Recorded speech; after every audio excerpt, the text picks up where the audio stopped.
I'm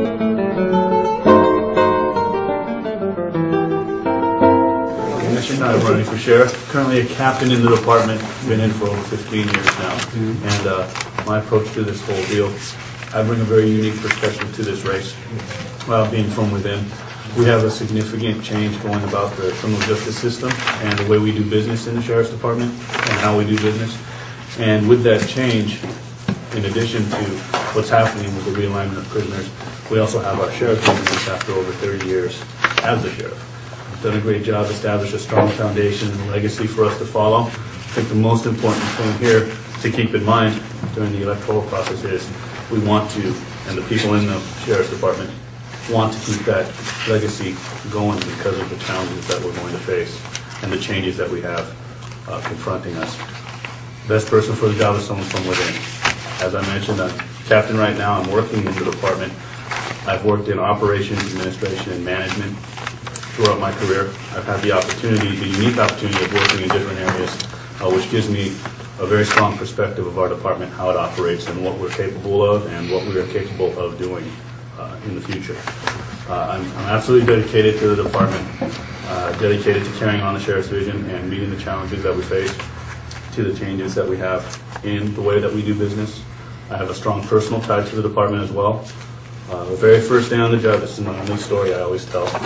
Very first day on the job, I was late for my first assignment. I was late relieving the deputy. So to make up for that, I married that deputy. We have 5 children together now that are in San Francisco. So I have the emotional, personal tie to the department as well. And it's very important because the challenges that we are going to face are significant. We have prisoners. Basically, oversight will fall to us at the county level to deal with an influx of people coming back and also people being sentenced. We're not going to have a large number of people coming back into our system, but what's going to happen over time is as people get sentenced to non-violent, non-serious, non-sexual felonies and offenses, they're actually going to be serving their time out past 1 year in county jails. So 2, 3, 4 years times sentenced in our jails. And I think that presents us with a unique opportunity. For all of the logistical challenges that we will face, I think we have a unique opportunity to actually take some people amounts of time with us. And because of our strong programs and services that we have in place right now, getting more of an opportunity to get the message through, I think that's very significant, and that's something that people need to see, because it's been my experience working in the system. One of the problems we've had in the past is not being able to get through to people with the amount of time that we have. County jails have been transitory in nature as you go through the criminal justice process. There are different ways. We always look for alternatives to incarceration, placing people back in the community, giving them a chance through home detention, electronic monitoring, things of that nature, but we really can't get the message through.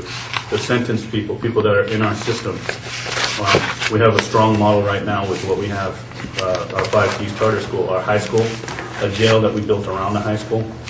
We've had a success rate there in terms of getting people diplomas, in terms of getting people educational foundations to move on with.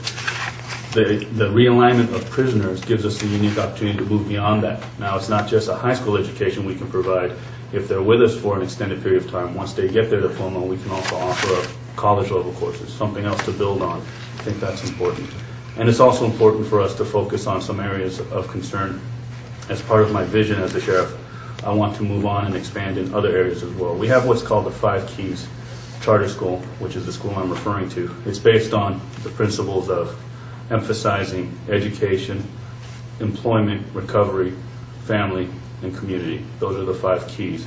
We're very strong on the educational component, as I mentioned. We're very strong on recovery, providing recovery services. We're very strong on family.